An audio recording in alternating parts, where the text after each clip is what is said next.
You take a tough no in the field. Can you handle it? I thought about that. Going through the field, people are like, how do you handle these no's? I'm like, what no's? Those aren't the no's I'm concerned about. I don't want my kids to hear no. That's what I'm concerned about. When they say I want to go to that school, or I want to go to that college, or I want to do that, I don't want them to hear no. I don't give a fuck if somebody I don't know says no to me. Why do we care what other people think of us? So we talked about the rule of 5. Number 1, your yeses must be yes. Your no's must be no. You have to be able to execute. When you tell me you're going to do something, you better frickin' do it. And no excuses. Play like a champion. The worst thing somebody could do is blame someone else for why they're not getting a result. Easiest way to turn me off. Yeses are yes, no's are no's. Now, I usually start people with little tasks on purpose. Little things that may even seem meaningless or not important. Why would I start somebody on those kinds of tasks? Very low risk on my part, right? I want to start with stuff that's fairly inconsequential, right? Which is the same reason we move people through our business the way we do. Sometimes our clients are like, yo, why don't you just hire market directors? Well, we're going to figure out whether you're good while you're a rep and there's hundreds, maybe thousands of dollars on the line, not hundreds of thousands or millions of dollars on the line. It's our vetting process. It's to figure out who you are, which I much prefer. There was a season where I had people come into the business. It's been a long time, but I had a season where people come into the business. Literally, this dude walks in with a checkbook and he's like, how much? I'm like, excuse me? How much? I want to buy in. No, you can't buy in. You have to start at the bottom and build your way up. He's like, oh, my friend, no. Well, how much? I'm like, no, you got to work your way through the business, right? You have to demonstrate competency. I had some dudes come in and talk to me outside while I was waiting, and somehow they had gotten the impression that I didn't start that way, that I started as an owner. No, I started as a rep, like everyone else. So I need to know, if you tell me you're going to do something, you're going to do it. That's important to me. And I need to know it on the little things, because when you're halfway around the country and you tell me you're going to do something, I don't know whether you're doing it or not. I'm not with you every day. So I need to know that while you're in my office. Yeses are yes, no's are no's, you execute. Number 2, you're passionate about people and you're passionate about the business. You get it. And by the way, every time I've seen somebody fail, it's one of these things, usually a combination. It's passionate about people. If it isn't obvious yet, you're not going to go very far in our business if you're not really into people. It's a people business. So if I got a guy who's like, yeah, I'm just not really into people, I'm like, well, this probably isn't the right business for you. Go do something else, code or something.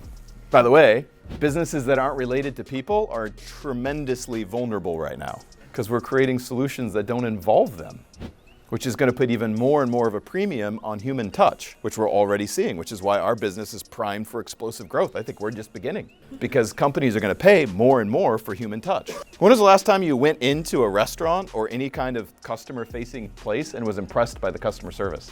Right? It's just so bad now, we just think it's normal, right? Just rude people that don't care, that take their sweet-ass time. All that smells of me is opportunity to be the solution, and people will pay more for it. We're paying more and more for experiences, less and less for things. Inflation be damned. But remember when flat screen television was $10,000? And now it's like $800? I'm looking for people who are looking for me. And I'm looking for people who are on the same mission as me.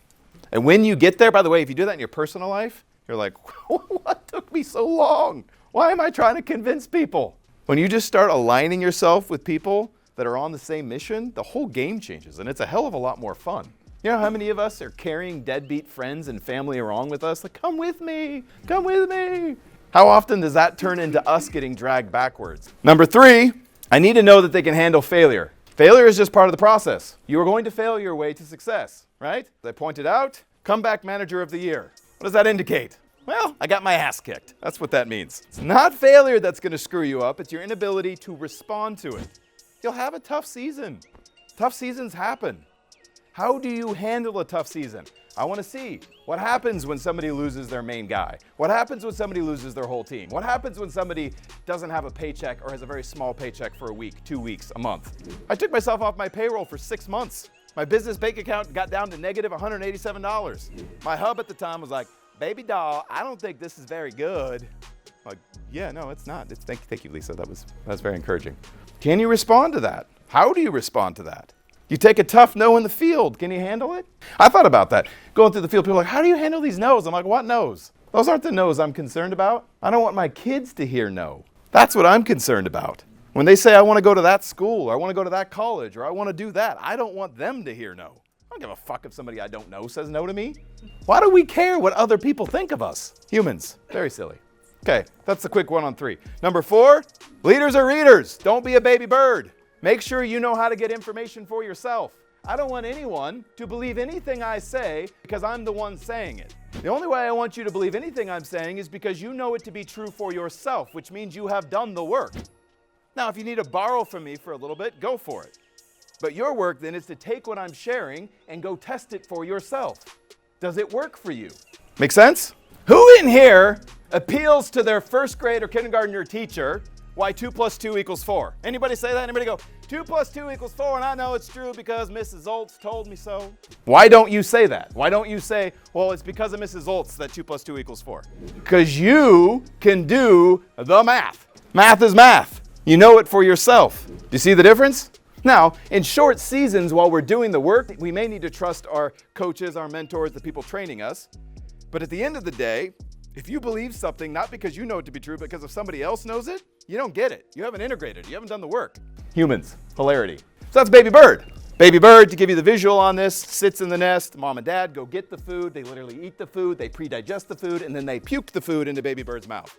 It's a nasty little visual to see how many people believe things that were pre-digested by somebody else and then puked into their head. So you're getting all of their shit with it, and you don't know it for yourself. Make sense? Is that helpful? Be able to do the math for yourself. Number 5 is you have to have a good risk to reward decision matrix. You just need to be good at making good decisions. Right? One of the hallmarks of wealthy people is they are constantly looking for decisions that give them asymmetrical risk to reward, meaning the amount of risk on the table is well worth the amount of reward. I lost some of you. Let me make this easier. Go to team night. Nothing good happens after midnight. Leave before midnight. Don't drive drunk. Don't lie to a customer. Don't defraud a client. That's doing things fast, not the best. Some of the less popular ones, don't date people in your office. Date people in other people's offices, not your office. The risk to reward doesn't pan out. I'm serious. But most of the consultants married people in their offices. That would be the exception, not the rule. How many times do you see offices and teams fall apart because of personal shit between people? Just don't do it. There's lots and lots of examples where there's just poor risk to reward. The risk isn't worth the upside. By the way, poor people are just the opposite. They are horrific at this. They make really, really poor decisions where they risk way more than they should for something that isn't validated by the reward or the chance of the reward. So this is my rule of 5, and you got to pass all of them. If you enjoyed this video on wealth and would like to get more content like it, check it out. Here's my playlist.